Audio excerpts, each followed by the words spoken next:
Everyone.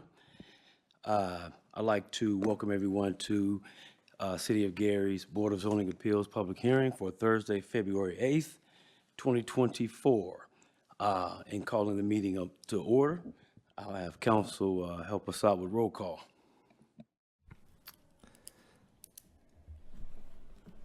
Member Allen? Present. Member Cook? Present. Member Jones? Present. Member Bonds? Present. Member Hawkins? Present. With all in attendance, we have a quorum to conduct the business of the Board of Zoning Appeals for the City of Gary. Thank you, council. Next item on the agenda is the approval of the previous zoning meeting minutes. What is the commission's pleasure? We do not have minutes prepared for the last one, so we will have to defer that. To the next meeting and approve them then.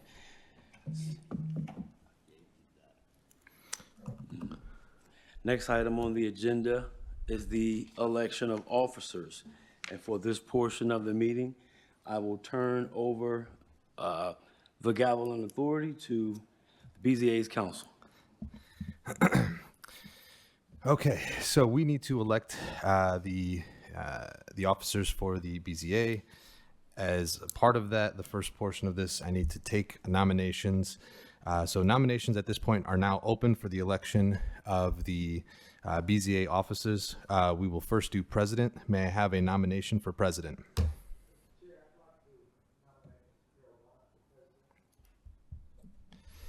We have Second. We have a nomination for Terrell Bonds as president. Do we have any further nominations? Seeing and hearing none, I'll now take roll call, beginning with Member Allen, Yes. Member Cook, Yes. Member Jones, Yes. Member Bonds, Very hesitantly, yes, and I accept. and Member Hawkins. Yes. With a vote of 5-0, congratulations, President Bonds. You've been elected as the president and chair of the BZA for the year 2024. Moving on, we will next take nominations for vice president. May I have a nomination for vice president?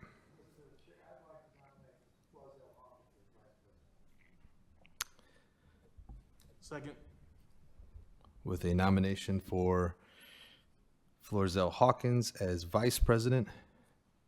I'll now take, well, are there any further nominations? Nominations are now closed, seeing and hearing none. We will move to the roll call. Member Allen, Yes. Member Cook, Yes. Member Jones. Yes. Member Bonds, Yes, Member Hawkins. Yes. With a vote of 5-0, congratulations, Vice President Hawkins, as the Vice President for the BZA 2024. Lastly, we will have nominations for Secretary. May I have a nomination for Secretary of the Gary Board of Zoning Appeals for the year 2024? We have a nomination for Chester Jones. We have a second. second. Are there any further nominations for Secretary? Hearing and seeing none, nominations are now closed. We will go to roll call for the nomination of Chester Jones as the Secretary for the BZA 2024. Member Allen, Yes. Member Cook, Yes. Member Jones, Yes, I accept. Member Bonds, Yes, and Member Hawkins. Yes. With a unanimous 5-0 vote, congratulations. Mr. Jones, you are now the Secretary of the Gary Board of Zoning Appeals for the year 2024. At this time, I will now announce the elected officers. Terrell Bonds as president, Florzell Hawkins as vice president, and Chester Jones as secretary. I relinquish my position and now am turning over the meeting to, once again, President Bonds. Thank you. thank you, council. Thank you, commission, board, or the appropriate title. And moving on, next item on the agenda are the public hearing items. First item, BZA 2024-1, 805 Grant Street, Home Daycare, Special Use Permit. Staff ready with an overview? Mr. President, my name is Kaji Oshami, I'm principal of the art school. Mr. Arshami, good to see you, sir. If you're able, there you go. Can you hear me? Can you? Okay. So you want me to talk just fast? Yep. Louder? Yes. Okay, great. As I was, so there is no echo. We have been retained, Mr. President, by the city of Gary to temporarily to fill the position in the planning department to address these issues. The city was very much concerned about the progress of all of these cases due to a variety of reasons, as you're aware, and they decided to. There you go. You can just put it right down here. They decided to retain us to temporarily serve as a staff to the both BZA and the Plan Commission. And this happened less than 2 weeks ago, and we have been since then. We have been very much working very hard to get these cases up and do the analysis that they require, and be present here just to make sure that the process doesn't stop. I understand your last meeting was canceled, and the city did not want to have another cancellation for these cases. So that's why we are here. We do want to express our apologies, both on behalf of ourselves and also on behalf of the city, for any delay that may have happened due to the weather, due to change of administration, due to quorum, and variety of other reasons. So you may hear me again and again to talk about our apologies. This sort of these stoppage or change of administration and other factors have also played in some respect in some of these petitions. And the petitions, for example, may not have been in one case, may not have been properly noticed. In some other cases, they may have been filed wrongly. So you will hear me talking about it and request deferment to address some of these issues that were not caught at the time of filing. And with that said, I would, if there is no questions, I could start talking about the first case that you have on your agenda, and that is a petition of 2024-01, and that's a petition of Princess Ward Bay Children Academy of Excellence, 261 Ellsworth, Gary, Indiana. On this petition, Mr. President, we have come across, and I understand as of a few minutes ago, this may have been resolved. And we have come across that this petition was initially filed under for a transfer of license from the current location to, which is at 261 Ellsworth, to a new location at 805 Grant Street. And I am not sure if the petitioner is here. However, our recommendation would be that the petitioner correct this petition and come back to you for next month to, then we will present our recommendation.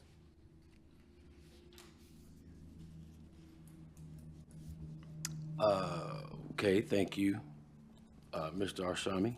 On behalf of staff, it appears that the staff is recommending that this petition be deferred until the next meeting where the petitioner can make said recommended changes. But is the petitioner, okay, please approach the podium and state your name and address for the record?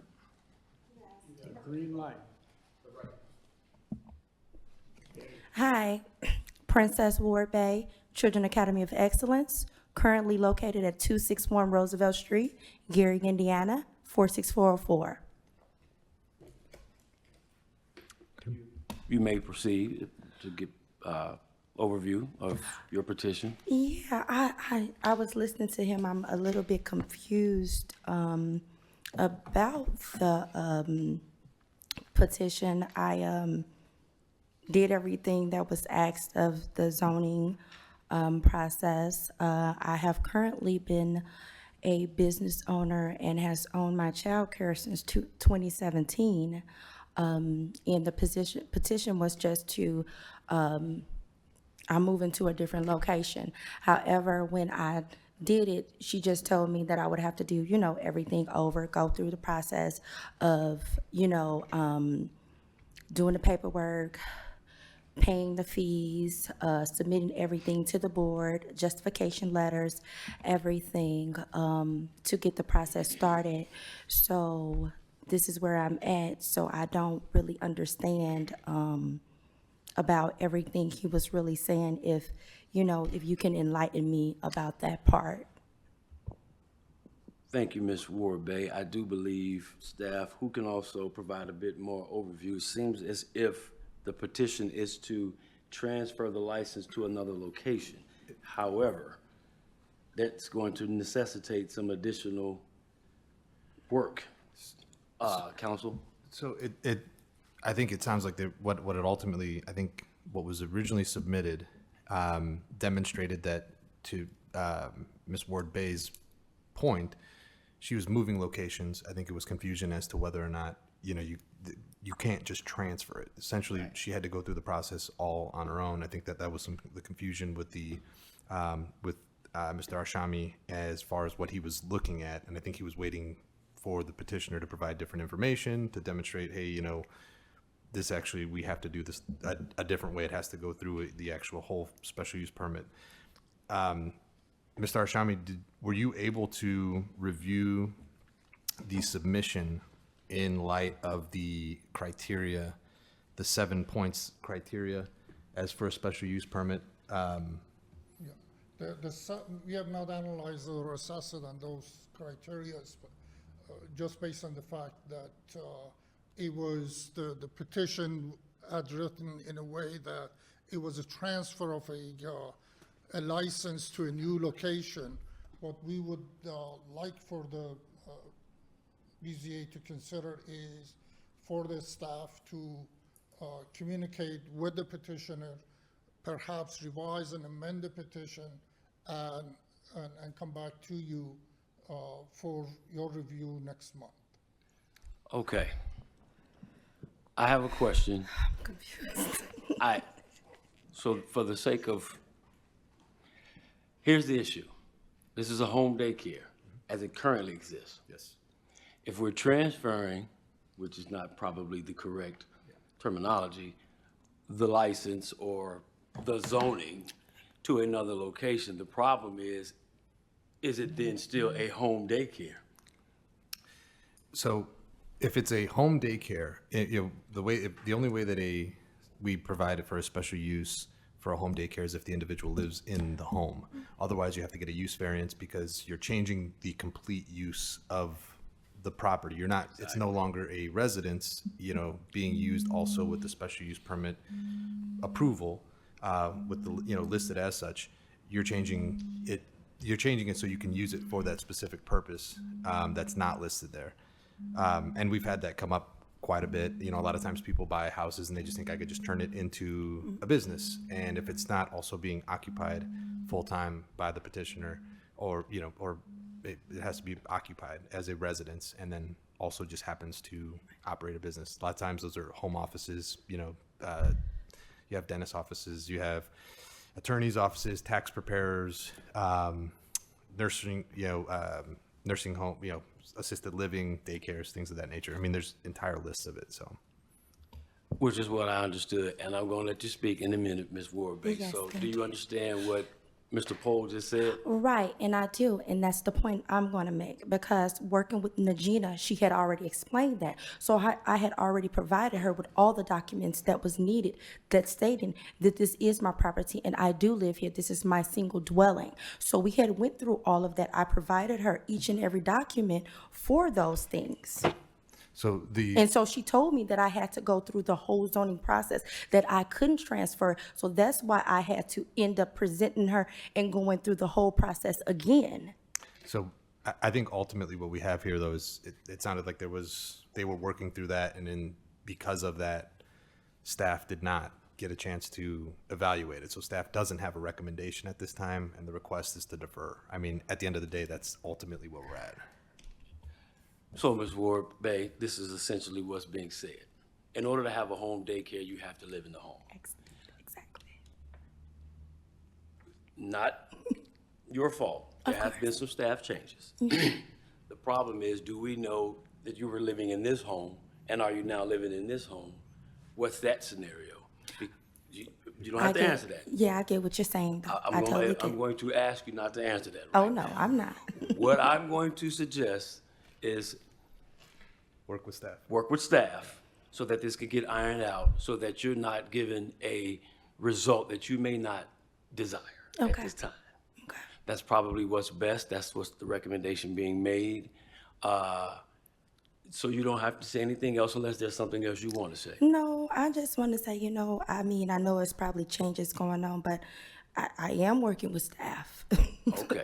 I'm working with them, and Then I'm I'm doing going- everything that they're telling me to do. I deeply apologize. I'm going to ask you to be patient with us Okay. just a little bit longer. No It will worries. probably work out better for you if it is deferred, and allow staff to work with you and make sure all of the wrinkles are ironed out. No worries. All right, I thank just you. wanted to understand, because I was confused. Okay. All And you right. can always still reach out to staff for any questions you have. But at this time, I'm going to ask, does the board have any questions, or council? I would suggest, since this is still a public meeting, that ultimately that that we have, I would suggest that there's a motion to leave the agenda item open and essentially continue this item until the next regularly scheduled BZA meeting. Therefore, anybody who wants to come and speak, either remonstrating or supporting this, will still have the opportunity to do so next week. We have not opened a public portion, so just leaving the item open. Thank you, council. Go ahead. Mr. President, I move that we postpone BZA 2024-02 until our next meeting. One, I'm sorry, For the sake of, 2024-01. for the sake of the record and Attorney Pohl's eyebrows, can you amend the motion to use the word continue? Mr. President, I move that we continue BZA 2024-01 until our next meeting. Thank you, Mr. Vice President. Is there a second? Having been moved and properly second, are there any questions on readiness? Just a question, to be sure, she does own 805 Grant Street, is that what I'm understanding? I do believe the petitioner has indicated that she owns it, but I also know that staff can make sure that that is emphasized and the BZA is made aware. Any other questions on readiness? Hearing none, seeing none, roll call, council. Member Allen? Yes. Member Cook? Yes. Member Jones? Yes. Member Bonds? Yes. Member Hawkins? Yes. With a vote of 5-0, the motion has passed. Thank you. The petitioner can, and I would plead with you that you would please make sure you get with staff to make sure we have everything ironed out. Thank you so much for your time. Next item on the agenda is BZA 2024-02, 5160 Broadway, car dealership special use permit. Staff ready with a overview? Please proceed. Mr. President, the petitioner is seeking a special use permit for a property that is currently a vacant car lot. and appears to have been previously a used car lot. And the condition of the building on the property, as well as the site itself, is in very poor condition. The petitioner has submitted a new floor plan for the proposed building on the site. And other information has also been received related to the future improvement of the site. And it is, these information indicates that the property is going to be renovated and be used for a used car dealership, and it will be improved. However, not all the documents, not all the plans are in place to fully review this petition. There is no site plan, for example. And I'm not sure, again, our apologies, because of all of the changes, whether such information or such needs have been communicated to the petitioners. And for this reason, without making any judgment onto validity of the petition or acceptability of the petition, we would like to meet with the petitioner, review the requirements, and ask them to submit full documents that is required by the ordinance, and defer or continue this petition to next month. And we'll be happy to meet with them, review the requirements, and explain any questions that they may have for this petition. Oh, just a second, just a second. We'll give you a moment. Were you finished, Mr. Arshami? Yes. Okay. I'm assuming you're the petitioner? Yeah. Please approach the podium, turn on the microphone, and state your name and address for the record. My name is Moith Abdallah. My brother's for San Asfour. So yeah, we've turned in everything to Najina as far as site plan. The landlord did have, I think, a meeting with her saying that he was gonna renovate a little bit. I've seen the spot. I mean, he did gutted out pretty much the inside, cleaned a lot up. It does need a fence, a new sign, obviously, which is gonna be put by us when we're ready. You know what I mean? But other than that, I mean, everything, all paperwork was turned in. Okay, thank you. Was there anything else? Do you want to say anything? We just want to open back up, help the community out, trying to do everything right. Do understand? Okay, thank you both. No problem. Sounds as if the recommendation, did you provide us with a recommendation? The documents that we have received from the office only includes one page, and it should be part of which is a proposed floor plan of a building. And that's the only information that we have. And again, my apologies, it is possible that additional information has been submitted that we do not have.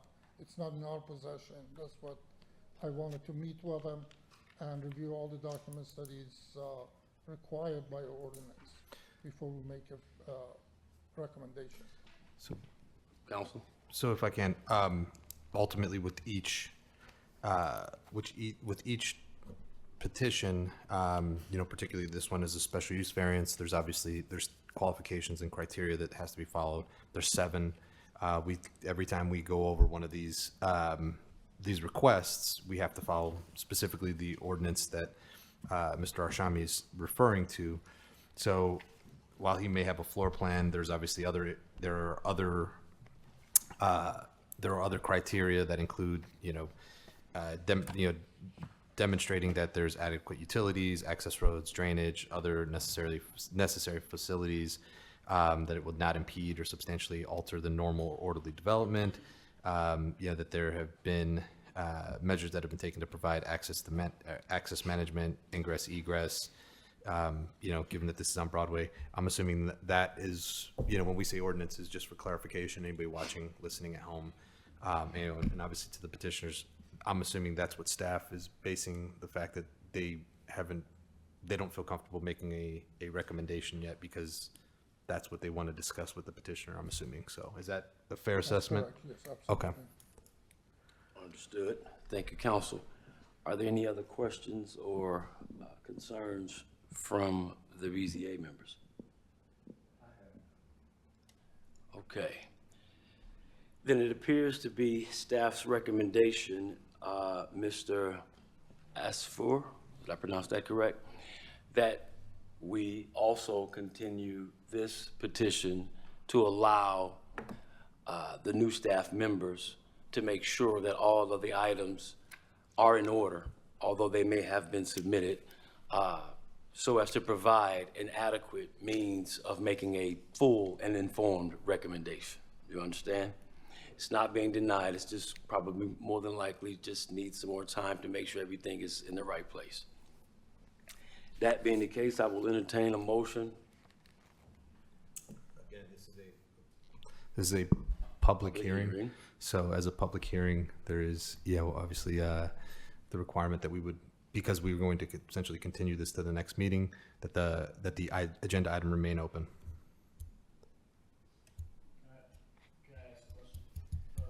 Hold on just a second, Do I have a motion? So moved, Mr. Chair, as per what our council has said, Second. stated is necessary. Having been moved and properly second to continue And leave the item open. and leave the item open on the agenda for public hearing. Item being BZA 2024-02. Are there any further questions or unreadiness? Hearing none, seeing none, roll call, council. Member Allen? Yes. Member Cook? Yes. Member Jones? Yes. Member Bonds? Yes. Member Hawkins? Yes. With a vote of 5-0, the motion passes. Thank you. Now, Mr. Asfer, what that means is your petition and your item has been continued into the next meeting. I'm sure staff, possibly council, if necessary, will reach out to you to make sure all of the items are in place so that a more informed decision can be made. This is not a denial. It's just an opportunity to make sure everything is in place. My question was, where are the requirements? The requirements are in our ordinance under section 123, I want to say 194? I believe that's the correct section. Yes. I could provide it to you after the meeting. The next meeting will be the second Thursday in March, so I believe it's March 14th. 14. March 14th.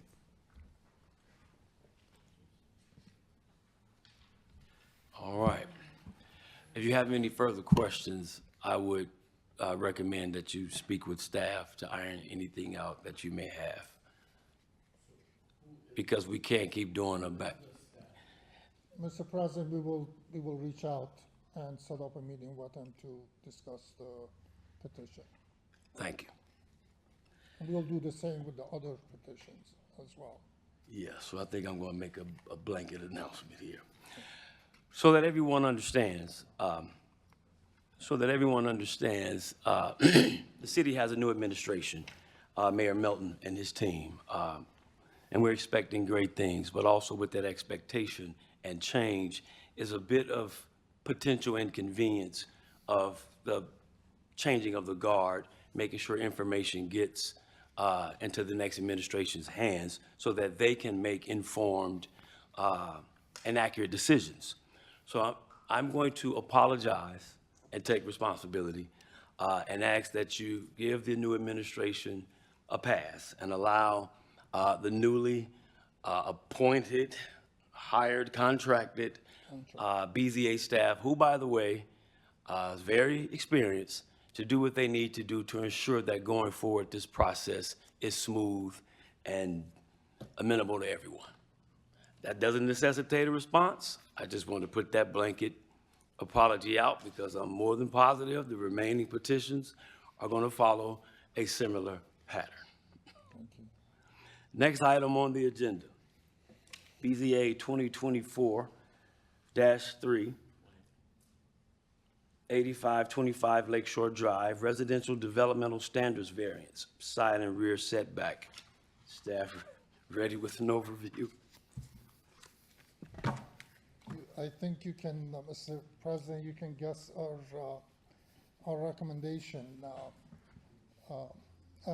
And I know petitioner is here and their attorney is here. They may have some argument one way or another, but if you like, we can read our recommendation at this point. The petitioner is seeking a development standard variance to increase floor area ratio, number one. That's number two, is to increase the maximum lot coverage, and three, to reduce front yard setback by substantial amount. While the first two development standard variants that is requested are less visually impactful, the third one, the setback, is could be impactful, certainly to the lakefront and to the neighbors of the petitioner. And the petitioner proposes to add a screened-in porch and as well as a large deck on the back. Staff, due to a variety of reasons that I've already stated, including inclement weather, as you're aware, has not been able to even visually inspect the site, and that visual connection is very important in this case, that for us to visually analyze the site. And we would like to request a meeting with the petitioner to discuss his plans. He has submitted a plan, and we do have a copy of it. Again, it may be a full set of plans, maybe in the office. We have not seen it, but we would like to see those set of plans and discuss it with them and review it with them. For these reasons, we are not prepared to make a recommendation at this point, and we are requesting a deferment of this to our next meeting. And again, we are apologizing, and we would like to ask the petitioner, we will reach out to the petitioner for a meeting to review his case. Thank you, Mr. Arshami. Is there anyone here? Please approach the podium, state your name and address for the record. Sure. Mark Anderson, 9211 Broadway, on behalf of the petitioner. So we're here with respect to the three different developmental standards variances. The first two are pretty minor, and just they are looking to change the floor area ratio from a maximum allowed of 0.5 to 0.52. We're also looking to change the maximum lot coverage from the 35% that's allowed to 38% that is being requested. And the third is to ask for the front yard setback to be modified, and this is the third one you're talking about that seems to be more significant, from 24 feet to 5 feet. And I just want to make clear, though, with respect to the third matter, and if we need to defer, that's totally fine. But I think we provided with the rest of the documentation a survey that shows that there is an existing deck that's grandfathered in that is about 5 feet from the setback line. There's also, in addition, and so we're looking to basically keep that same location, if not even maybe reduce it, or actually increase the setback in the proposed improvements. And then there's also the existing house that's in place is less than 24 feet back. So it's being grandfathered. So the request, well, it seems like a significant reduction from 24 feet to 5 feet. Is actually, we're at 5 feet right now under, where the house has been for decades. So that's another thing I wanted to bring forth, and you'll probably need to do a site visit to confirm this, but that would, if we could in some way move forward, that'd be great with respect to that, though. And we're here to answer any questions that you may have. I do have photos of. Please approach the podium, state your name and address for the record, even though we're sure you're the petitioner. Dennis Peterson, 8525 Lakeshore Drive. Thank you, Mr. Peterson. You may proceed. So the neighbor that would be most visually impacted by what our proposed development is, I went up to their deck. We're good friends, okay? And matter of fact, I contacted all my neighbors and then some, verbally as well as the certified letters. This is actually it as it exists right now. Good. This is from my neighbor's deck. This is the portion that we're talking about. I want to put my house, my new construction back in that same site.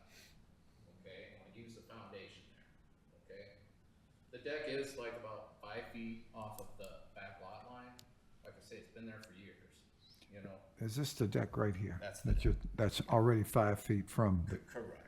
okay. And this is looking down from my neighbor's deck, when I take this picture, to show you how it visually impacts them. It really doesn't impact them because of this huge sycamore tree over here. They can't see through that, you know? So, and they were okay with that, you know, obviously, because they could have spoke up about it very easily if they're here. And like I said, I had an extensive conversation when I started talking to all my neighbors. I didn't realize it would go into 7, 8 hours, but I hadn't talked to a lot of these folks in a little while, so, but that's it. And then the other thing is, I mean, I'm nearly a year into this, okay? Including this gentleman here, he's like my 4th zoning official, 5th zoning official that I'm dealing with. Sometimes it just goes to radio silence, and then I come in, and then I find out that person's gone, and then the next person's gone. And, you know, we missed the zoning board last month because there was not a quorum. And this like makes all the difference in the world to me. I need to sign contracts. I need to get, otherwise I'm not gonna be able to do it this year. You know, so, and the city has had a full set of plans since last March. Yeah, and I have one with me today, so. I do thank you, Mr. Peterson.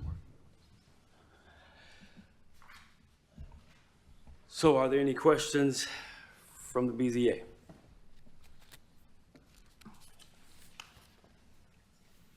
The letters have gone out, Mr. Chair, and we're responsible. That is a question for the staff. Member Cook has asked, has the letters as necessary required by the process gone out? Yes, yeah, those letters went out. Regina, do we have the green, I have received. the green cards? Not the originals, but copies. I gave you guys. Yeah, Najina's back there. She's behind you. She's nodding yes. Yeah, I mean, we can take your word for it. We Najina. don't need them. Member Cook just wanted to know.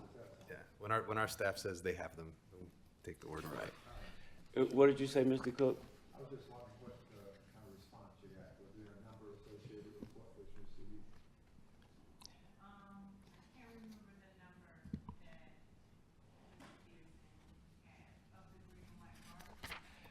What Mr. Cook, I believe, is asking is the response. How many were opposed? How many were in favor? If I'm asking correctly. I don't believe there were any responses in favor, but I did, there was someone who came to the office. They did not give me a letter stating that they were opposed. We- They just made a statement, and I believe they were planning on coming to the meeting last month, but they didn't.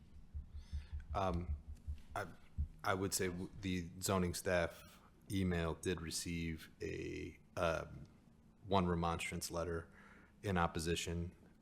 They have stated reasons here. Right now, we haven't opened up for public, for the public portion of this, so I can reserve that. Definitely make sure to express that, the written in correspondence from a neighbor out there. But ultimately, if we're going to defer the item. Right. So, didn't mean to cut you off, Council, but that's where my whole mind was going. I do appreciate the presentation.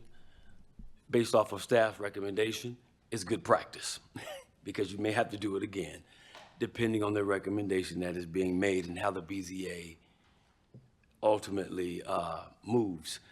To council's point, if we want to entertain the remonstrances, we would have to open up public portion to do so. My question becomes, is that the will of the BZA, and is that a measure we want to take at this time in response to staff's recommendation? Meaning, do we want to go through this routine, having, with more than likely having to do it again? I'd like to know what staff would recommend in this regard. One other, Hold on, Mr. Peters. yes, thank you. I know what our attorney would recommend in this regard. Would he recommend that or no? In my opinion, if we're going to defer the agenda item, you know, as far as an actionable item, whether we're going to deny or approve or modify the request at a different hearing, we might as well wait to see what works out between the staff and meeting with the petitioner, see if there's any issues that could be ironed out, have them present that, and then based upon that, at that next meeting, go over any remonstrances and see if there's still any issues that exist. I mean, if there is anybody here from the public that does want to speak on behalf or against it, and they are not going to be able to appear at the next meeting, then I would suggest you take that information now. But if there is nobody here to speak on the agenda item from the public, either proposed or either in remonstration or support, then I would just suggest holding off opening the public portion and public comment until after this issue with staff and the petitioner has been worked out. Does that make sense? So, Mr. Peterson, I'm going to provide you with the opportunity. You wanted to say something else. You can come back to the podium and say it.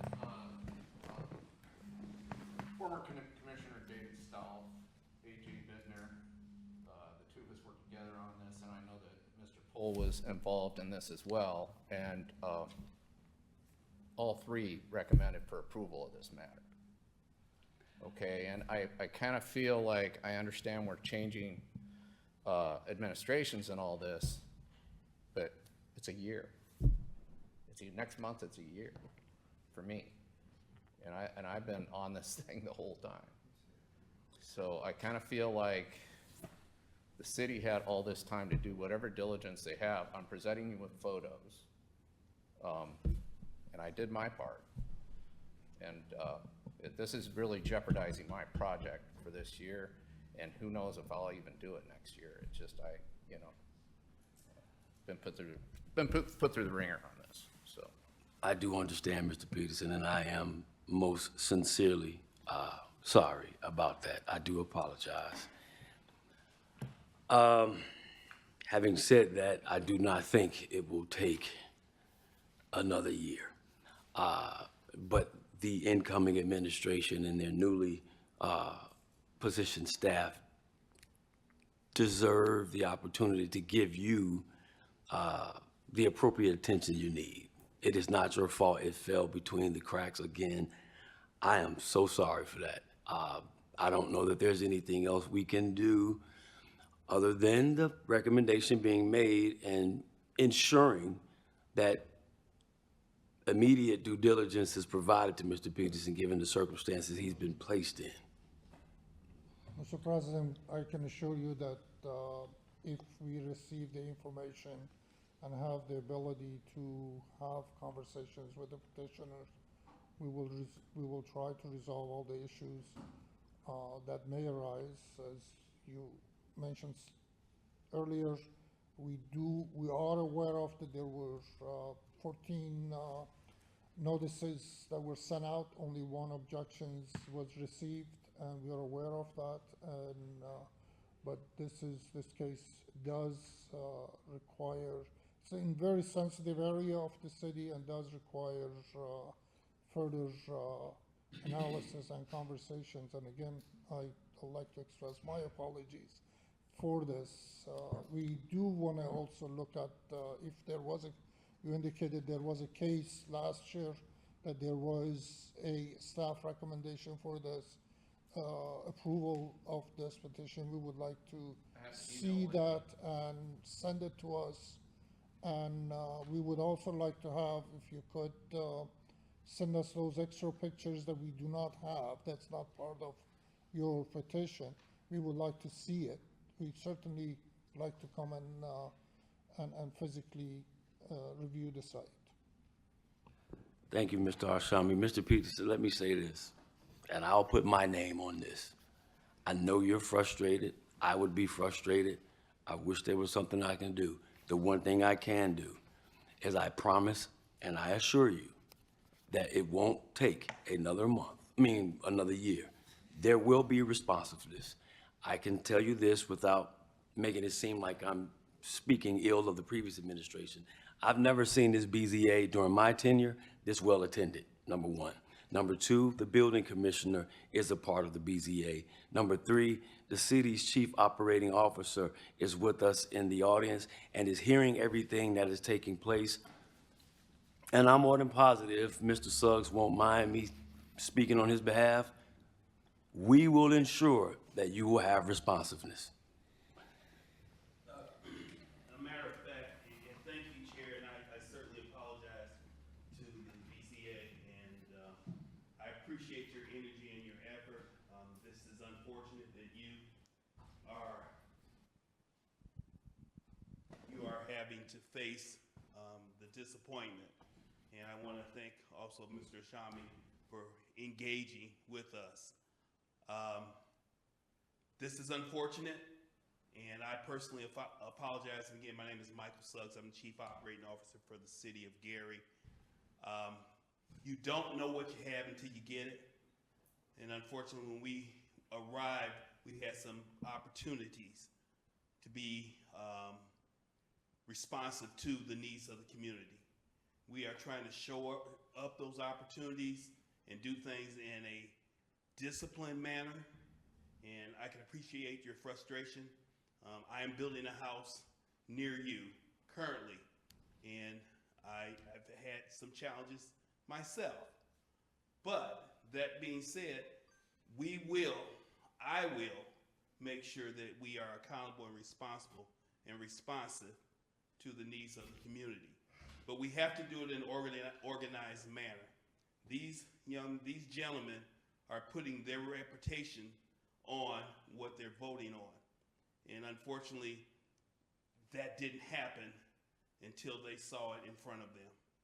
And so I want to give them the opportunity to do the job that they were asked to, that they swore into. And I apologize again, and I'll offer you my name and my contact information to assure you that we are responsive and accountable. And again, I apologize not to just you, but to everyone here. I'm not sure what the outcomes are, but we knew that this is something that we would have to face publicly, that we did not have the capacity to do what we needed to do until this point. So again, I hope you can accept my apology, but I can't give you the guarantee that we will do better and we'll respond in a professional and organized manner. So again, I just wanted to say that publicly. And again, you all, I thank you for being here. I thank you for your commitment to taking care of this responsibility. And Mr. Shami, thank you for stepping in. You're welcome.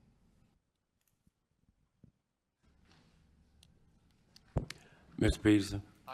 I just gotta say, I'm confused of what I need to do. I mean, I have photographic evidence here. The There's nothing- plans, you know, have been there for. There's nothing that you need to do, Mr. Peterson. Counsel? I will say this, I mean, I want to say that there's part of this disconnect too is obviously there, you know, we obviously have the change the change in administration, but there was also not a zoning, we did not have a zoning administrator. I know that you had mentioned AJ Bittner, you had mentioned David Stoff from a building perspective. And so I think what you need to understand is, you know, there's the developmental standards variances. There's obviously concerns that we have to go through and looking at what those standards are and the criteria that meets them. Obviously, you know, if we have I think it's only fair that if you have new staff that comes in, you know, I don't know how many times we can kind of go over this, they need to be able to assess it from, in a full and fair way. I mean, even, and Mr. Peterson is correct. I did speak to him. I said I agreed with some of the assessments, that had previously been made, but I said I would explain my position. I do have issues even with some of the plans that are here. And I can talk to you before the next meeting about what those are. I know Mr. Arshami is going to talk to you about those as well. But yeah, I mean, at this point, I mean, I think we're essentially beating a dead horse. Okay. Thank you, Mr. Peterson.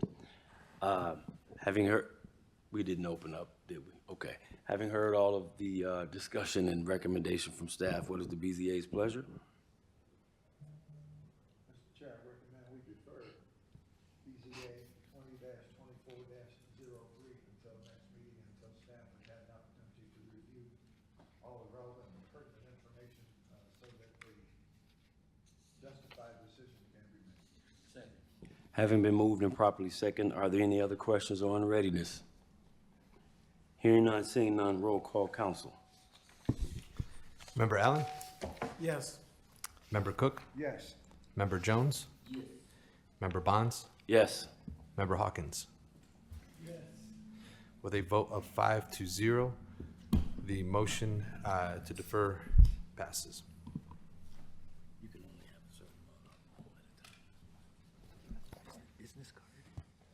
Next item on the agenda is BZA 2024-04, 1518 East 35th Place, commercial daycare use variance. Staff ready with an overview. Yes. Please Mr. proceed. President, I don't know if the petitioner is here. In this case, we have had a chance to go to the site and review the conditions of the site. The proposed variance is requested for conversion of a small single-family home consisting of 2 bedrooms and 1 bathroom into a daycare center. The access to the residential home is provided from a front street on 35th Avenue or 35th Place. The site is not fenced and no additional improvements are proposed in the petition to make the site or facility more adaptable for the new use or improve the safety. According to the petitioner, there are a number of daycare facilities are currently operating in the vicinity of the proposed development. Establishment of a new daycare facility without proper facilities and required safety and precaution and protection is contrary to the intentions of the ordinance to promote safety and welfare of the community. Location of the home being in the middle of the block and lack of on-street parking or a driveway is not conducive to easy pickup and drop-off of the children. The staff recommends denial of this petition for the following reasons. Granting of the variance may negatively impact the neighborhood, and it could be injurious to the condition. The use and value of adjacent properties may be impacted by a small daycare facility without any additional protection or amenities. The need for variance is not necessarily is required or is conditioned for the use of the building. And the building is a single-family home that can continue to be used as a single-family home. The strict application of the terms of the ordinance is also not applicable in this case. And for these reasons, as well as compliance with the comprehensive plan, we recommend denial of the petition. Thank you, Mr. Arshami. Is the petitioner for 1518 East 35th Place present? Would you please like to approach the podium and provide us with an overview of your petition? Please state your name and address for the record. My name is Mary Hubbard Bobo, and I reside at 7734 Ider Avenue in Hobart, Indiana, 46342. So I am seeking to open a home daycare at 1518 East 35th Place. There is a fence. I recently had, I purchased a home December 4th of 2023 and started renovations and working on the home. There is a fenced-in backyard, 6-foot fenced-in backyard that was installed in probably the last week in December. As far as it posing an injurious issue for neighbors and parking and such, there is a space that will be used for a driveway, which is just east of the property. So there is a driveway under construction. So I don't think that it would be injurious to neighbors or parking or would be an issue. And there is a fenced-in backyard. Those are the only two things that I kind of understood were issues. Is that correct? The fence, at the time we were there was no fence. It's there now. I do have a picture. There is, in the backyard, yes. In the not backyard. In the front yard. No, the front yard is not In the front fenced yard. in. That's what we were referring to also.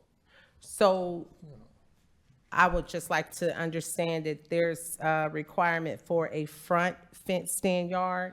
Council is going to chime in once you're finished to provide a little bit more insight Okay, regarding your petition.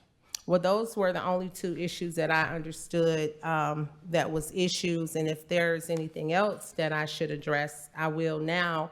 Otherwise, that's it. There's a driveway under construction and there is a 6-foot fenced-in backyard that was just put in the last week in December, just a few weeks ago. All right, thank you, Ms. Hubbard Bobo. Council, you wanted to comment? One of the items that staff I don't think mentioned, but I know is one of the concerns.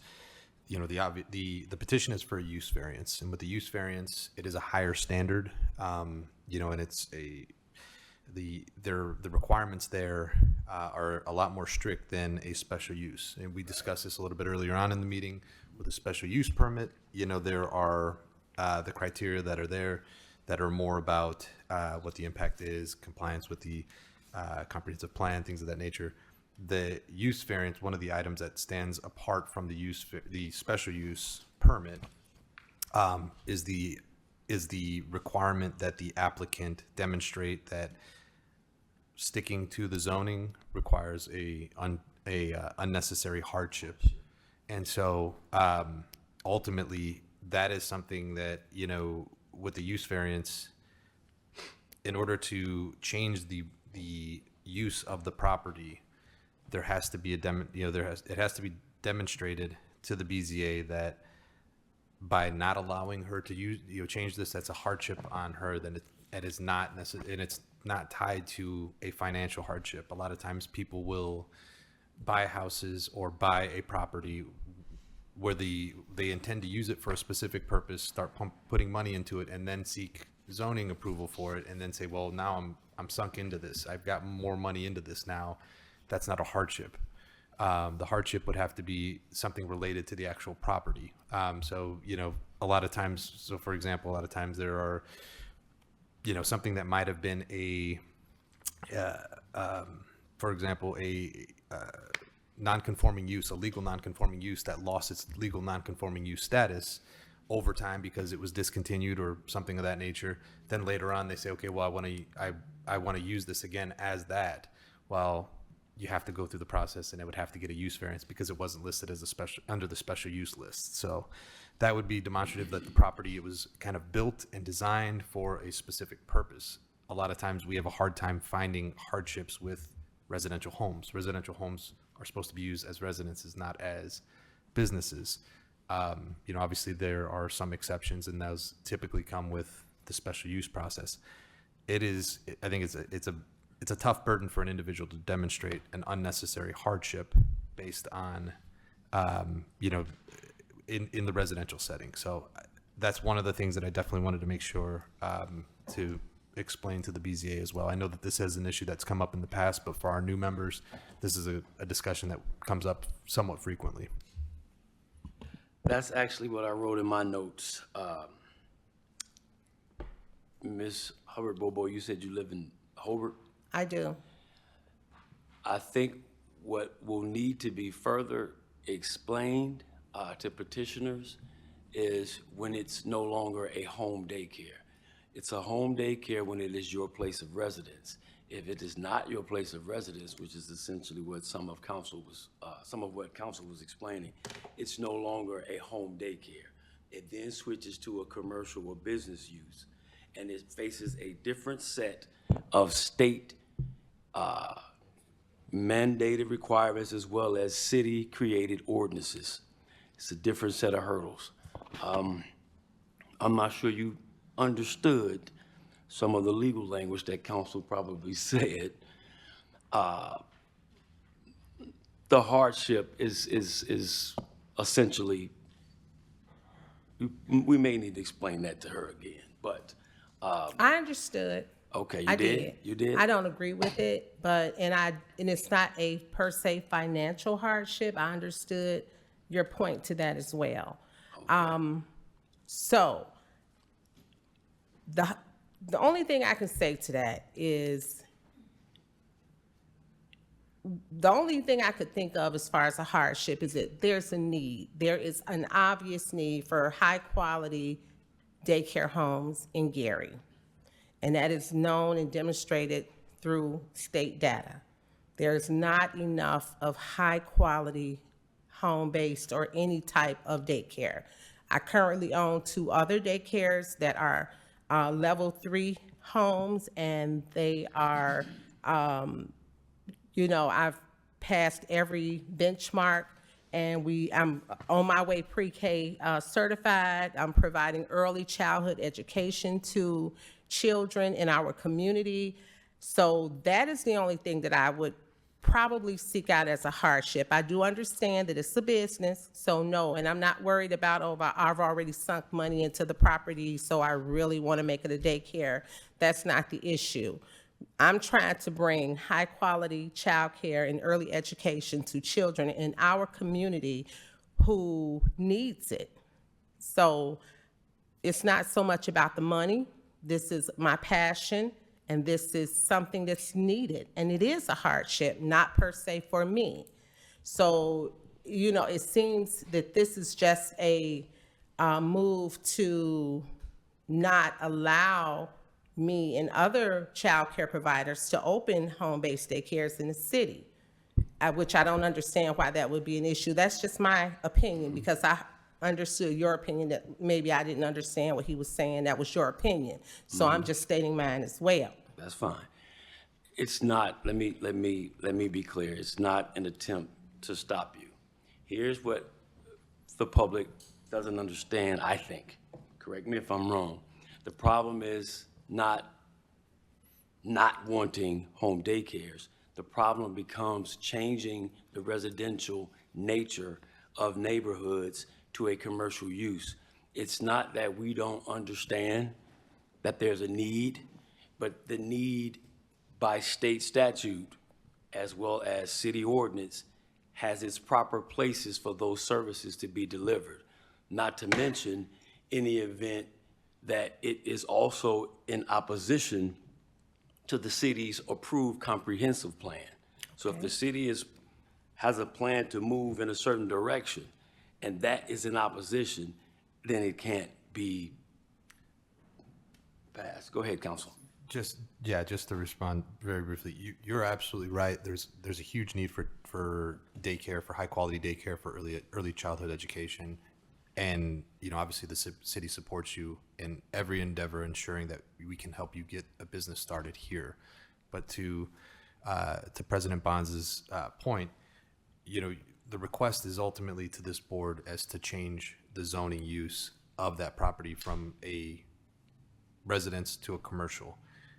If we can help you in any way get to a commercial property, to establish a commercial property, that's a different conversation. And there's absolutely no attempt to stop businesses from opening here. It's just, we just have to be cognizant of, if we allow you to do this, for example, and say, okay, well, you can open up this and change this to a commercial daycare without demonstrating a hardship.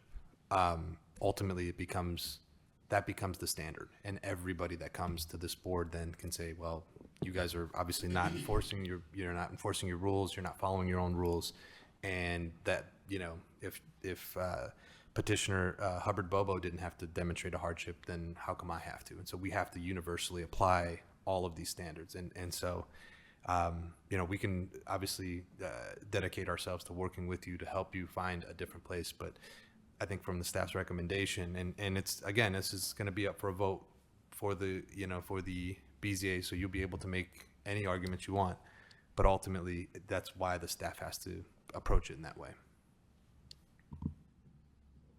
Okay. Mr. Chair, I also have a question.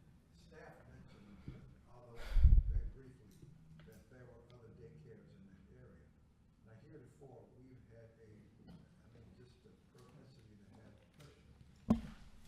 Heretofore, we've had quite a few daycares requests here in the city of Gary, and there was one time there was a study going on in order to determine just how many. Can he elaborate in some way in terms of the number in that particular area? Because before, we would get the number of daycares in a particular area to justify that there was in fact a need. He mentioned briefly, is there any way that we can determine what other daycares are in that area? This is in addition to what you just explained. Yes, Mr. President and the board.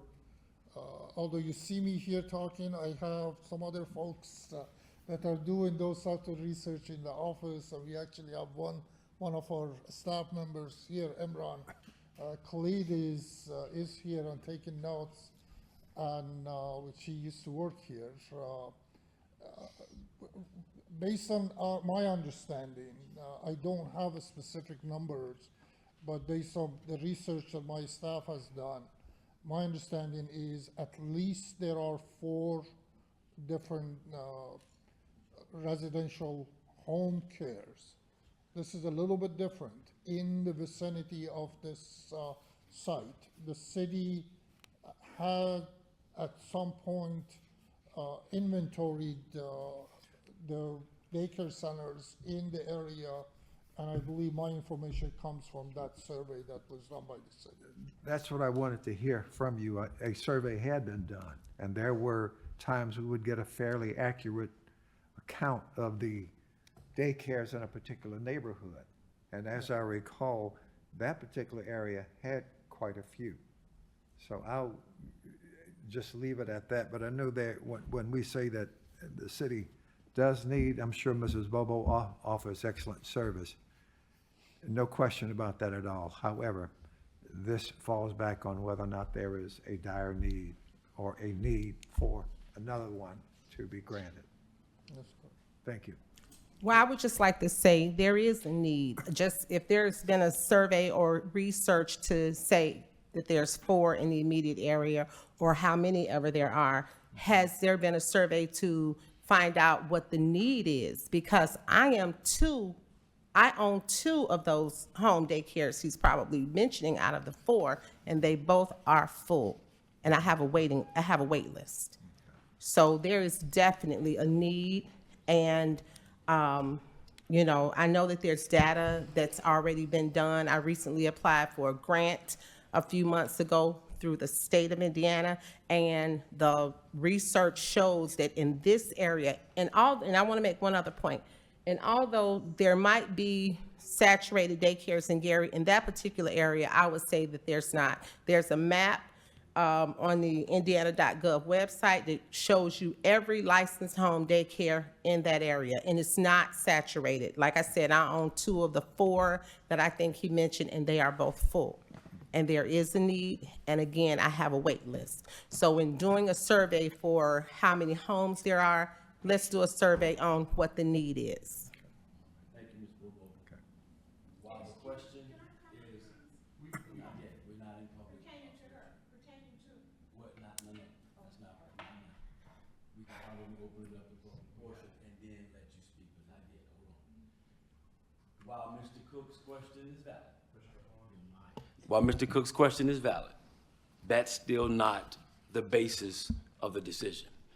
This is not a home daycare. This becomes a commercial daycare. So if you have a neighborhood, let's say 10 houses on a block, zoning is designed to give structure to the city's growth and operation. The changing of zoning standards is not supposed to be the norm. It's supposed to be the exception, that we're making this change for this particular reason. If we were to grant this change, one of the houses of the 10 would become a commercial establishment forever. This change becomes a permanent change. It doesn't change back. So once that's made, then the next door neighbor comes to do the same thing. To Attorney Pohl's point, now we have 8 houses and 2 commercial buildings, and then the next neighbor, 7-3, 6-4, 5-5, you've changed the entire makeup of the neighborhood. And that becomes a problem in relation to the city's Overall plan. overall comprehensive plan. And I understand that. And you know what? And I just want to say this. On that particular block, there's 1 residential house that is occupied. The rest of them are tore up from the floor up and need to be demolished. And 1 person, 1 Hispanic family lives across the street. So and there's one, and the neighbor just west of me, she called me yesterday. She owns that property, but it is not occupied at the time. She's considering it to be a rental or sale. But on that block, there is 1 family, 1 house. And I feel that me purchasing this property, and I do understand what you said about zoning, I really do, and how it could turn into something different. I did not realize that once the zoning is changed, that it couldn't be changed back. I did not know that. So that being said, I feel that bringing this daycare or allowing me to do this in this particular property is going to help that block and bring up that neighborhood. That's just my short-term opinion, because I know the city's plan is big and long and wide and probably will outlive me for sure. But I'm just saying right now, it looks like Thunderdome, and me opening a home-based daycare there will help bring up the value and definitely make it look a lot better. We understand, thank you. At this time, I will open up public portion for anyone who wishes to speak with regards to BZA 2024-04.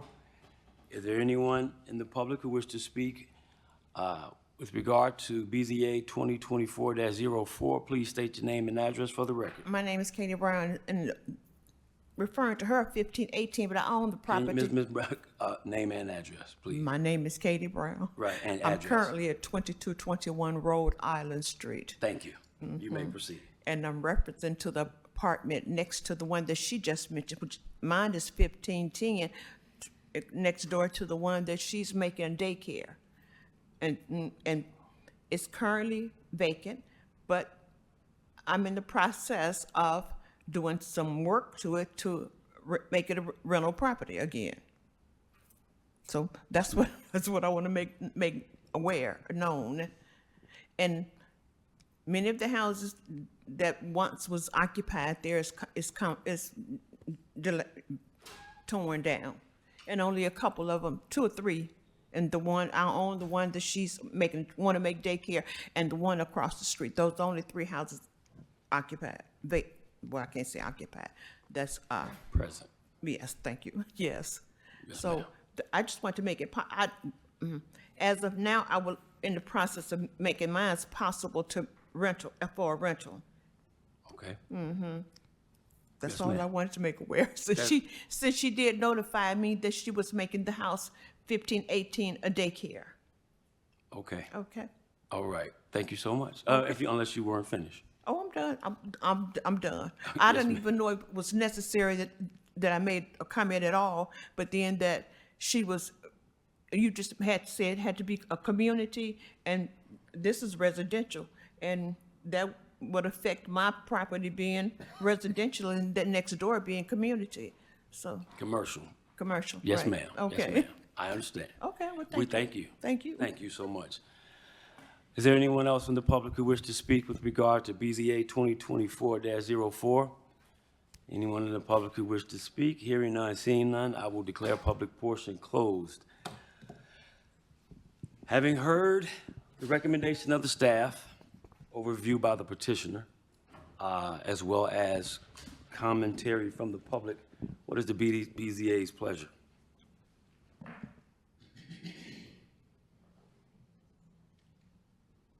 Don't all speak at once. Mr. President, I move for denial of BZA 2024-04.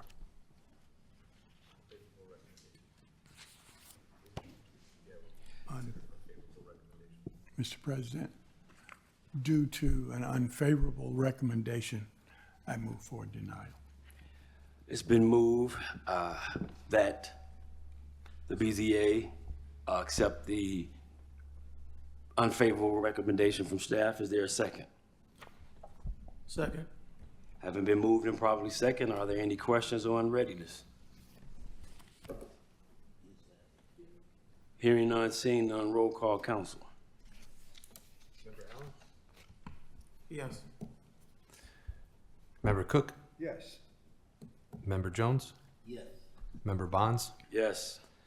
Member Hawkins. Yes. With a vote of 5-0, the motion to forward an unfavorable recommendation to the city council has passed. Thank you.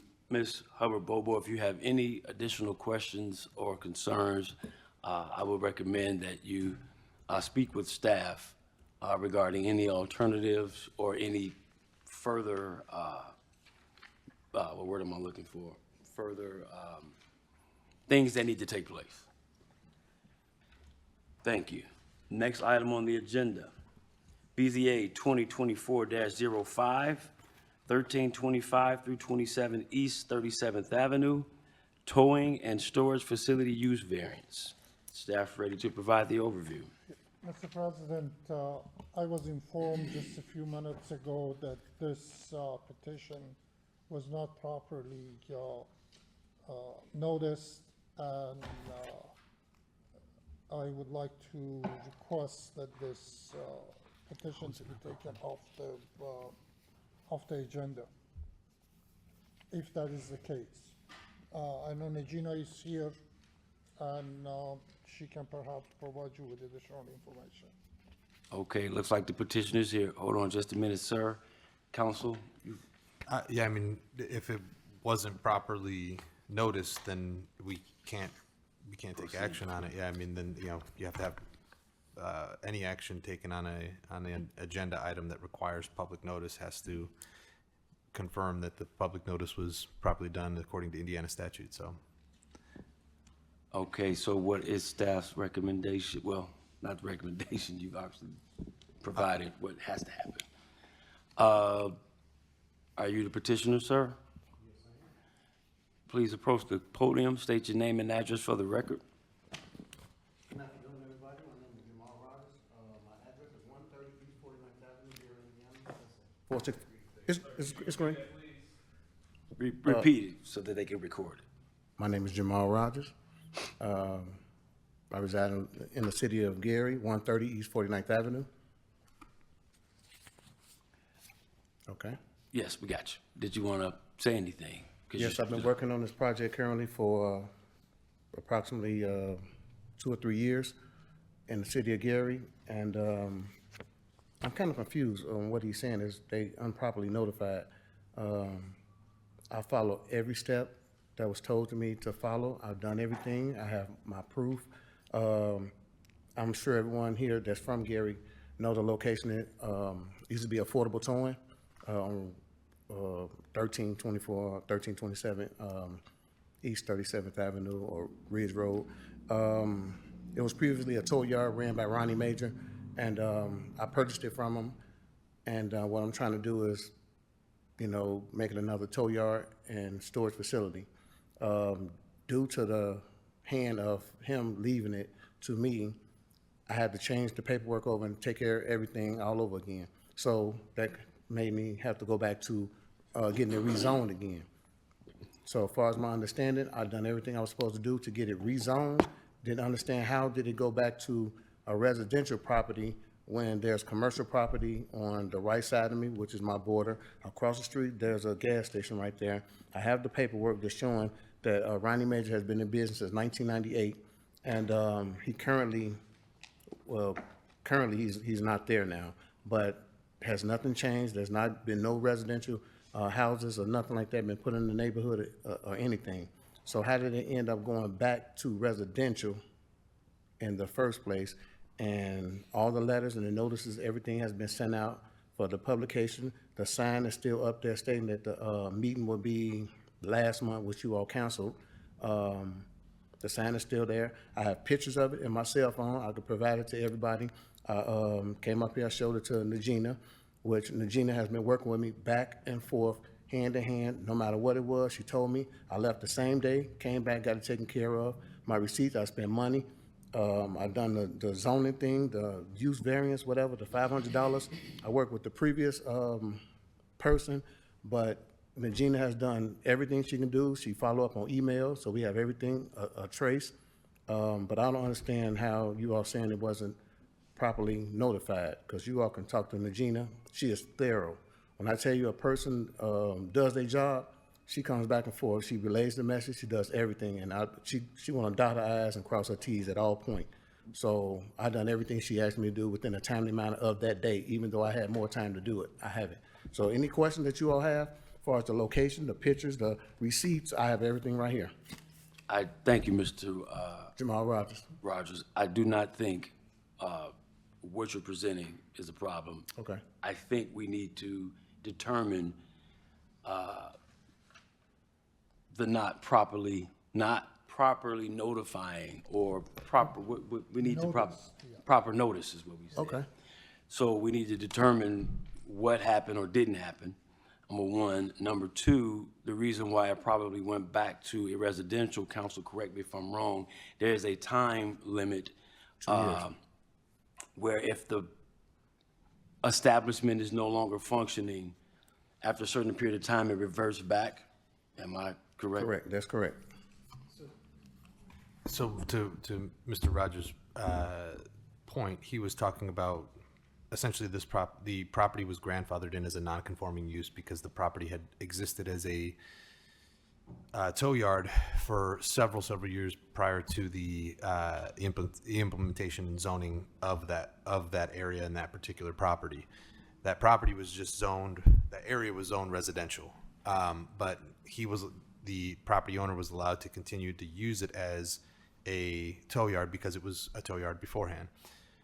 We have a discontinuation part of our ordinance, a provision in our ordinances that states, if it's not used in that non-conforming use for a period of 6 months, then it loses its non-conforming legal status. Thereafter, you have to go and either get a special use permit if that's required, or a variance, or you have to rezone the property. It's essentially your three options. What Mr. Rogers is essentially petitioning for is a use variance in order to use that, the specific use of using that property as a tow yard. The issue that we have, though, is back to the notice. I mean, we can't do anything until. Right. So you do understand now how it went back? Oh, yes, I do. Okay. Okay. 6 months. So now the next issue is, what was the dilemma or issue with the notice, Mr. Arshami? Mr. President, I don't know the details of it, what happened, that it wasn't properly noticed. We were just informed, as I said, just very shortly, and we weren't even aware of it until Okay. just a few minutes ago. Ms. Brown, is that your understanding? The only, issue that there is with notification is, the green and white cards. Did I give them to you? No, no worries, I got them. Okay, well, You talking about the green and white notices for the receipt showing that I sent them out? You gave me the receipt? Those are the receipts, that everything was sent out, everything is on the, I'm sorry? You gave me the receipt, but no green and white cards. The green and white cards are the, I gave her the green and white cards. I know what you're talking about, the thing that the post office gave you, back in return. I gave her every last one of them, and I gave her the receipt showing that I paid for them, every last one of them. so basically, the green and white cards are essentially the certified mail. Correct. Proof certified mail, right? And when you take them to the post office, they give you a receipt. I gave her the receipt as well. She said she had a receipt, but don't have the green cards. But, no worries. So, Here's the receipt right here as well. Here's the paperwork that she gave me. Every last one of these persons was crossed out, was the ones that was notified on her thing. We can do a scratch list, a checklist, showing that everybody was notified, dealing with the green cards as well. And she had, here's another copy of the receipt. I have it. So, I mean, like I said, I've been fighting for this for some the years. proof isn't the receipt, the proof is the green and white card. We have to have those, I mean, that's the standard that we use, that the practice that we use to demonstrate that notification has been sent out by a certified mail according to, Chapter 5 of the Indiana Code. so Mr. Rogers, do you happen to have the, They give you one set of green cards and the receipt. I gave her a copy of the receipt and the green cards. They're not in my file. I keep everything together. I'm that person just like that. I came up here and I gave them to her. And I have the receipt as well. okay. So that puts us at an impasse. We have to have Okay. possession of the certified mailers. But staff is saying that they don't have them and that they did not receive them. So,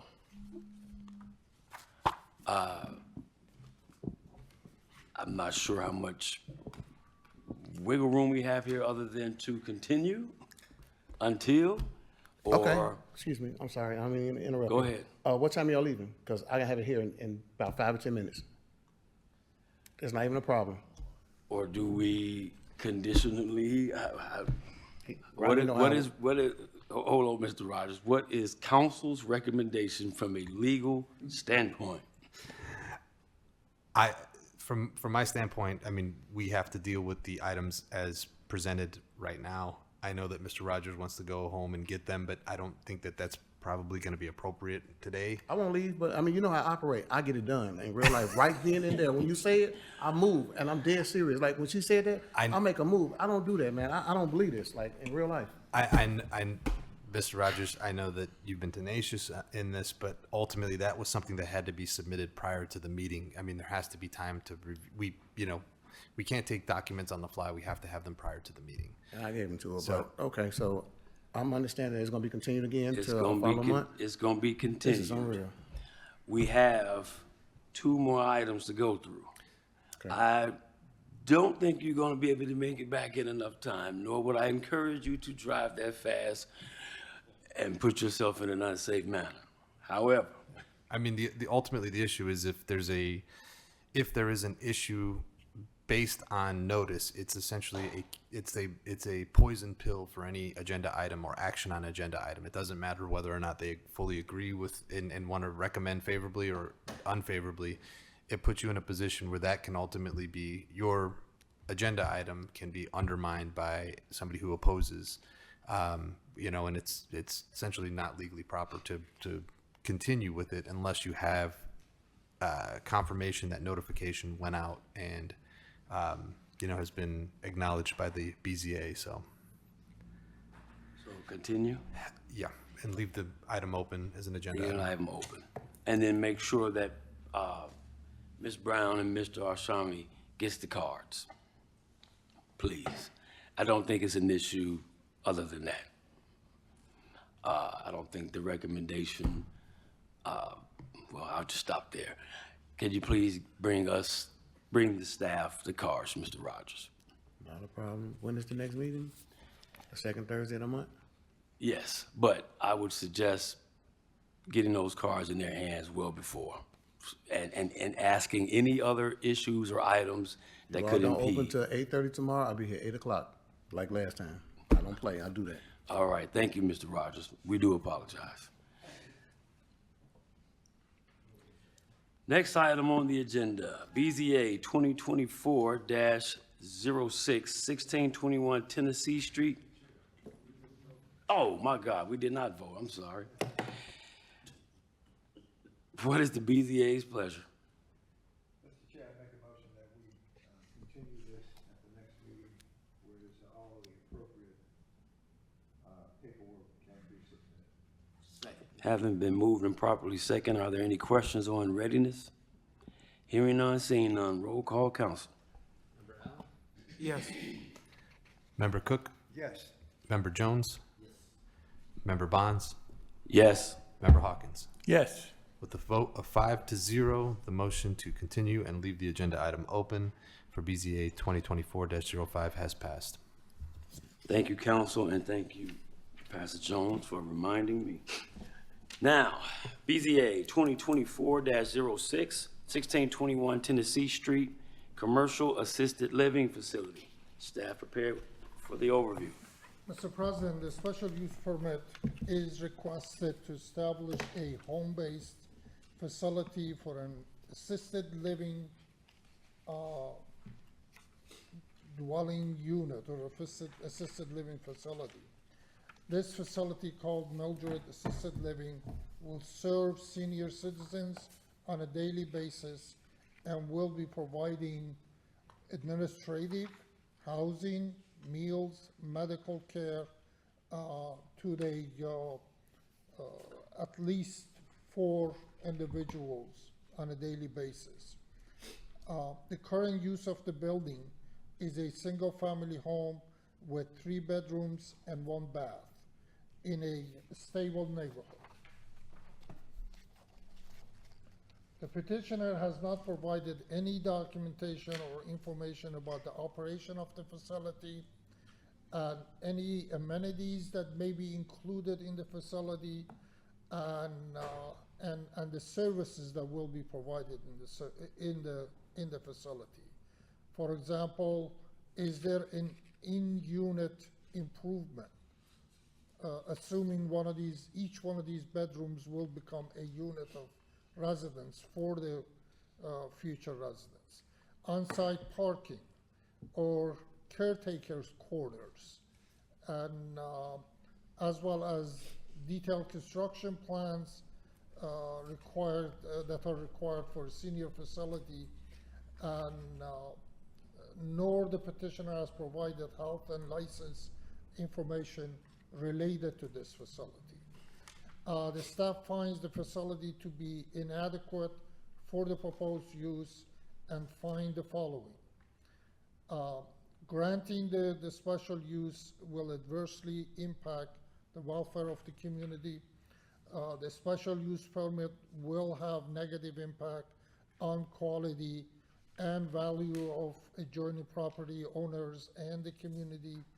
The granting of the special use will be contrary to the comprehensive plan, and the need for variance arises from by the petitioner for the proposed use, but the facility can be operated as a single-family house without any hardship to the further use of the home. For these reasons, staff recommends denial of the petition and encourage the petitioner to seek a more suitable location and facility for the proposed senior citizen facility. Again, we would be happy to help the petitioner if they're interested to find a proper location not a location within a very stable neighborhood, residential neighborhood. Thank you, Mr. Arshami. Council would like to respond.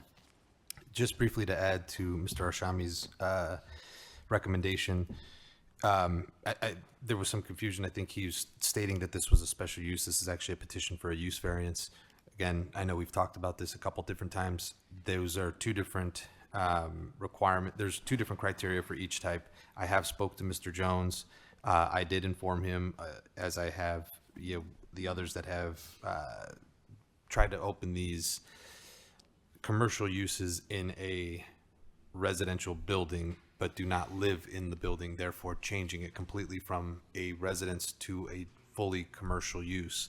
There's the requirement that in doing so, you're changing it to where, now you're under the use variance requirements, and that the unnecessary hardship is also one of the elements that that stands out differently for use variances. And just briefly, I haven't done this yet, but I wanted to make sure to do so in discussing this, where we have the elements to determine what a hardship is. And I previously mentioned, the aspect of not being financial, but let me pull this up.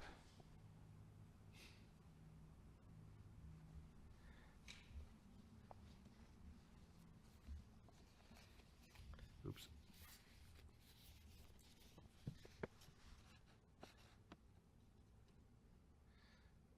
One second. I just had it up and now I lost it.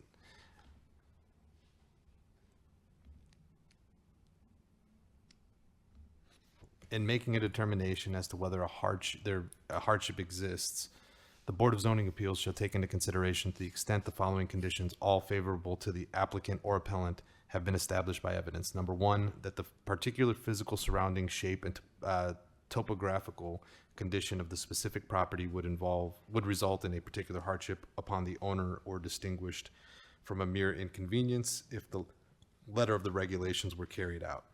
Number two, the conditions upon which the requested variation is requested would not be applicable generally to other property within the same zoning classification. Number three, the alleged difficulty or hardship has not been created by any person presently having an interest in the property.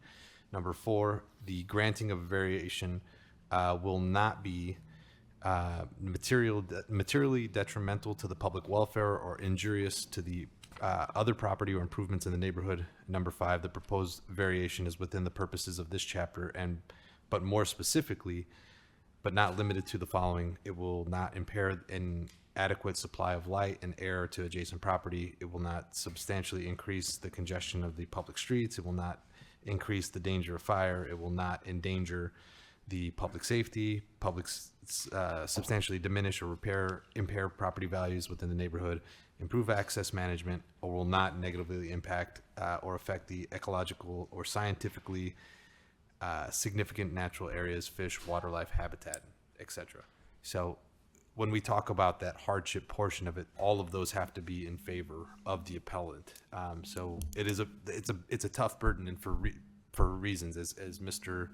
Or as President Bonds had pointed out, zoning classifications are started for a reason.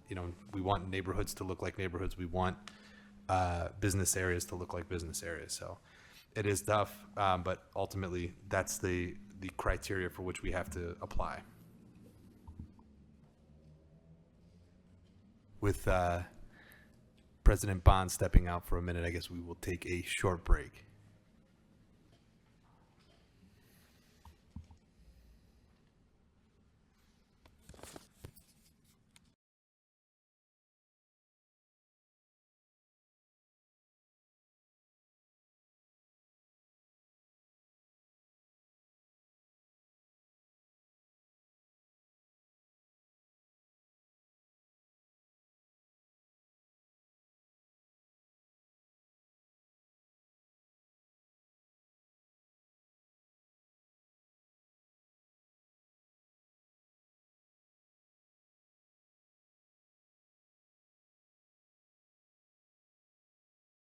Okay, so I do apologize. Where do we leave off at? Just one, Mr. President, one, I stand corrected, using special use instead of use variance. Use variance. The council brought it up. Yeah, and discuss the hardship portion of it. So we're just Okay. for clarification on it, so. All right. Is the petitioner, Joe Jones Jr., present? Mr. Joe Jones, please state your name and address for the record.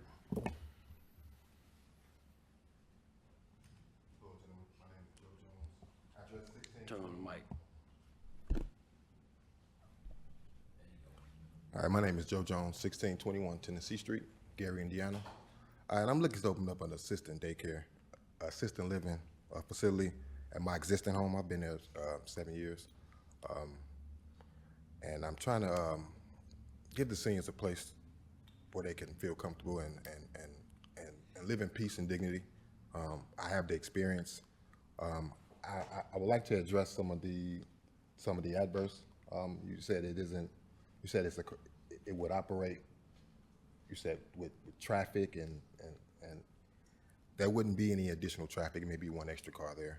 I mean, you wouldn't even be able to tell that it was that. I mean, I've worked in them 10 years, 15 years, and so you don't know what it is at all. You know, nothing affects the outside. Nothing affects the inside. Would need to be modified for the scenes, of course. But it's not adverse to any neighbors. The house next to me is pretty empty. I mean, it's been empty since I moved in 7 years ago. But I would like to address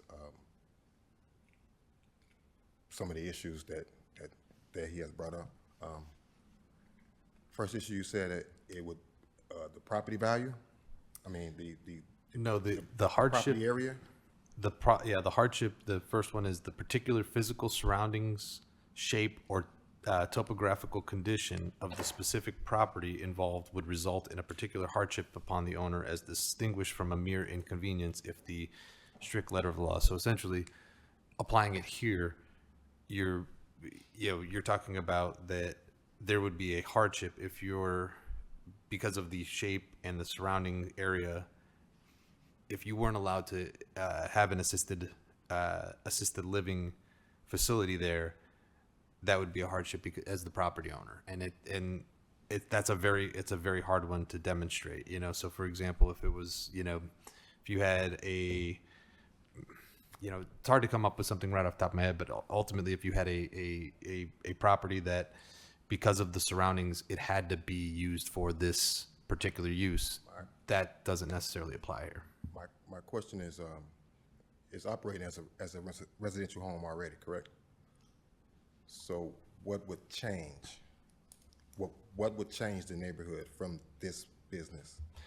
You're going it from the flip side. You would have to demonstrate why an assisted living not letting you have an assisted living facility there would be a hardship to you, as opposed to what would change. That's not necessarily the same question. Right, I understand that question, but I was addressing some of the other concerns that this gentleman brought up. Yes, sir. Mr. Rogers, hold on. Jones. Yes, sir. Just a minute.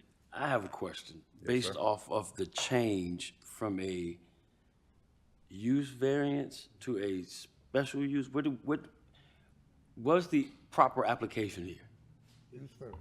This is use variance. Use variance, okay. You have to demonstrate a hardship Right. with the use variance. Do you live at the home, Mr. Jones? Yes, sir. He would, if he lived in the home, he would apply for a special use permit. He wouldn't have to demonstrate the particular hardship. Right, he explained that to me Yeah. today. So I'm wondering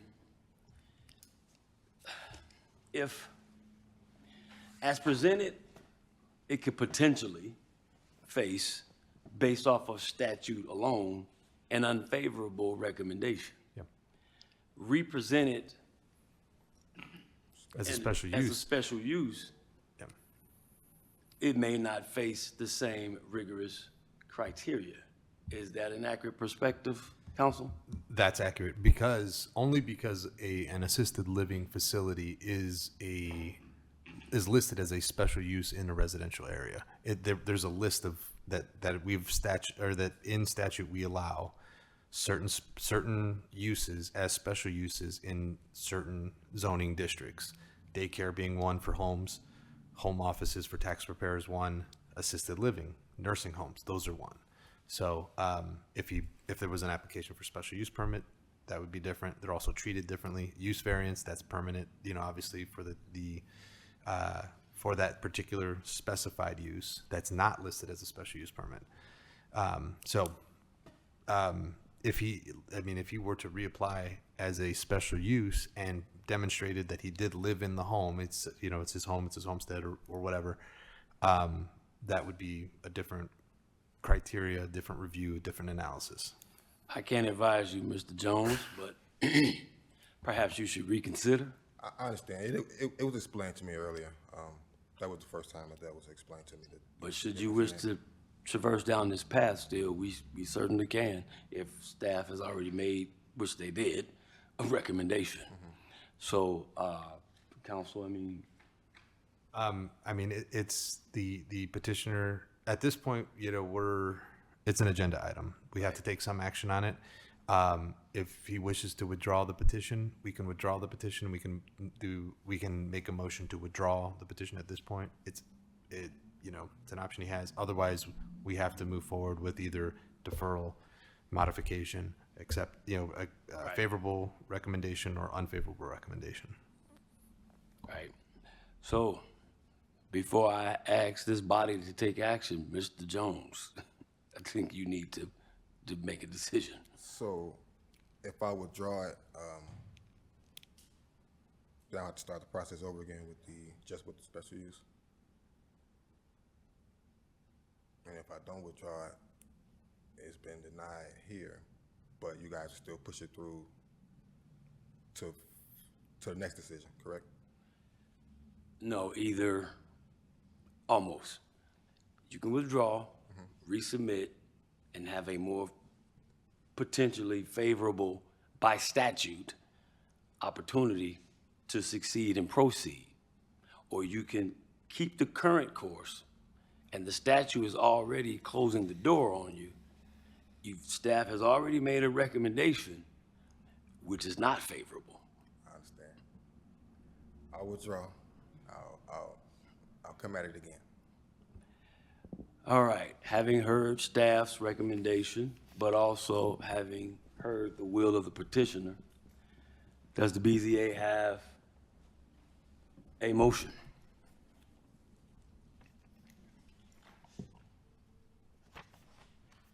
Mr. President, I move for Withdrawal. withdrawal of BZA 2024-06. Is there a second? I second it, Chair. Having been moved and properly second, are there any questions on readiness? Hearing none, seeing none, roll call, council. Yes. Member Cook, Yes. Member Jones, Yes. Member Bonds, Yes. Member Hawkins.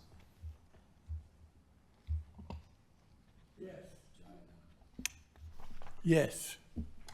With a vote of 5-0, the motion to withdraw BZA 2024-06 from the agenda Thank you for your time, Jay. has been passed. Thank you, Mr. Jones. I think you know what to do.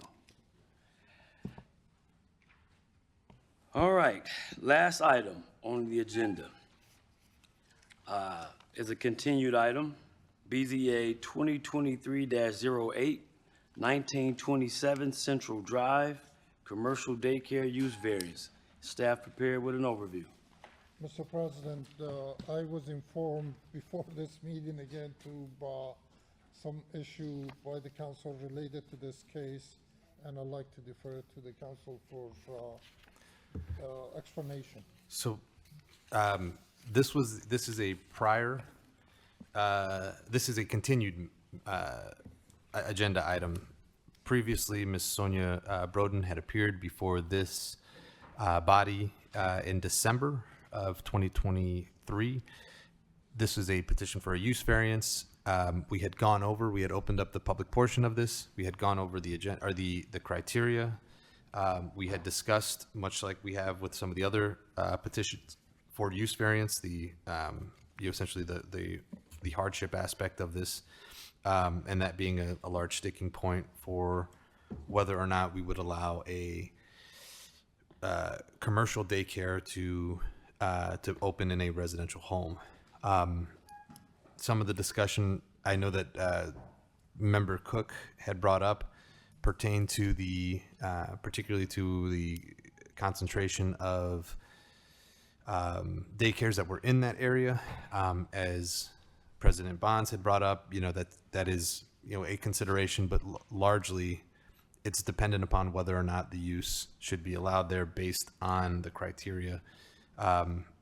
We still obviously have the unresolved issue of not finding a hardship, an unnecessary hardship. I'd gone over earlier the criteria as in finding a specific hardship. As stated, the staff recommendation has not changed, that it would not meet the hardship requirement, and as such, the recommendation is still denial.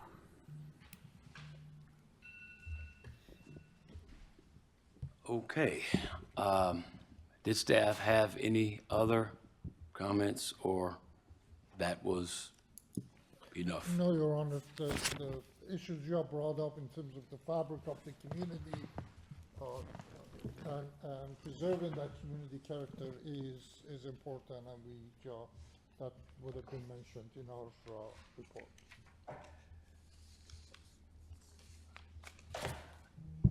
Is Ms. Broden present? If you wish to speak, please state your name and address for the record.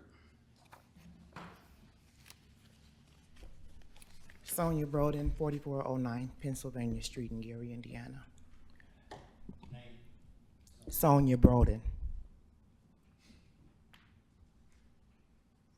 I wonder why I already have a daycare on this block. Okay, this is what I'm not understanding. I understand that you guys have this new thing going on, but I've already had an established daycare on this block, a few houses down, for 8 years now. I am overcrowded. I am at capacity. I have parents with new children who need this daycare. There is a need for it. And I understand that maybe it does not fit your requirement as far as a hardship, as far as the building is concerned. However, the community would not be affected by this. This is not like I'm going to tear down houses and put this big factory up with smoke billowing out. It's still going to be a home. The only difference is children will be cared for in it, as I would be at the other one. I have 4 staff members already. I have 10 children ready to be placed in this daycare as soon as I get the license. I know there was a concern about saturation. There are no other daycares in the area except on 21st Avenue. There's a brick and mortar building. There is a great need, and I know you guys want the city to prosper and move forward. And I'm trying to understand, as far as the zoning goes, I know that with the special use, you need to live in the house, which of course I don't. I don't live in the other one either. However, you don't know that that's a business except for one sign. There's not a lot of traffic. There's not any partying or anything going on after 10 o'clock at night. So it does not affect the community to the point where it would be injurious. As I said before, I don't know when this zoning thing changed, because like I said, the first one has been there 8 years. I don't recall having to go through any of this. And I would just ask the council to be favorable in granting the petition, as I have been doing. As I guess that's the date, 8/23 is when I started this. We're well into 24, and I would just like to be able to accommodate my parents. Otherwise, I may lose what I have. I'm just trying to keep my community and my business going. It's not something that would affect the neighborhood, the neighbors, or anything like that. My workers, I have one that's been with me for 6 years. I've had one that's been with me for 2 years, and I've had one just recently applied to work with me with the increase of children. All right, well, thank you, Ms. Broden. I'll start off by saying, as we stated earlier, we do understand the need. And it's not that we necessarily want to say, well, give an unfavorable recommendation. And it's hard for us to unhear things that you've said, so I'm gonna ask you to leave the one from 8 years ago, 8 years ago. But perhaps 8 years ago, zoning was not provided with the statutory requirements that we should follow. And when you know better, you have to do better. So it's not that we want to unfavorably recommend, it's just that as much as we may want to, it's up against the state statute, which is the means and measurement by which we are to make the decision, not by emotion, not arbitrarily or capriciously, but by the statute. I'm going to go a little bit out on the limb here and take liberty as president and say, I do not think, despite the recommendation or the final judgment, that this is the final frontier. It still has to go to the council. So in the event the BZA should vote in a particular way, favorable or unfavorable, you still have an opportunity, favorable or unfavorable, to make your case before the city council, which does have the final say. That being the case, having heard the recommendation from staff and council and the overview from Ms. Broden, does the BZA have any questions? Oh, public portion is still. Well, if it's open, I haven't closed it. Do I need to close it before I let the BZA speak? I would just announce that you're allowed. Oh, you mean, okay. We will now open up public portion for anyone in the public who wish to speak to BZA 2023-08. Is there anyone in the public who wish to speak?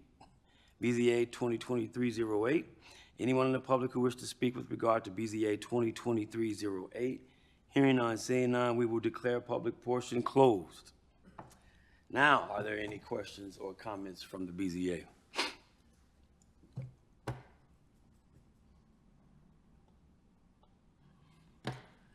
Hearing none, seeing none, then what is the BZA's pleasure? Mr. Chair, given the fact that we now have staff that we depend on want their input, I recommend that we accept staff's recommendation and deny this. Is there a second? Second. Having been moved and properly second, are there any questions or unreadiness? Hearing none, seeing none, roll call, council. Member Allen? Yes. Member Cook? Yes. Member Jones? Yes. Member Bonds? Yes. Member Hawkins? Yes. With a vote of 5-0, the motion passes. Thank you. And the last item on the agenda is adjournment. What is the BZA's pleasure? Second. All those in favor signify by saying aye. Opposed, hold the same right. We are adjourned.